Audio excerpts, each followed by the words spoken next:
বন্ধুরা, আমি এখন মন্দিরে চলে এসেছি পুজো দেব। আজ সোমবার দুপুর। আমাদের এখানে এত বৃষ্টি হচ্ছে যে বাজারে যাওয়া যায়নি। শিব ঠাকুরের ফুল সমস্ত কিছু আনা হয়নি। বাড়ির গাছেও ঠিকমতো বর্ষার জন্য ফুল ফুটেনি। যাই হোক, গঙ্গার জল দিয়েই আমি আজকে আমার বাড়িতে যে শিবলিঙ্গ আছে ছোট্ট, সেই শিবলিঙ্গকে স্নান করাবো। তো আপনাদের সঙ্গে একটু শেয়ার করছি। আমি অ্যাস্ট্রোলজার বেদাংশী শাস্ত্রী বিনা, আমি অ্যাস্ট্রোলজি করি। তো আপনাদের সামনে আগে আমার মাকে একবার দেখিয়ে নিই।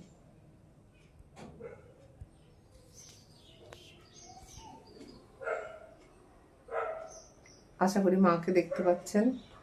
মন্দিরের সমস্ত দেবদেবী সবাইকে একবার দেখিয়ে নিই। আর এই যে আমার শিব ঠাকুরকে আমি স্নান করাবো।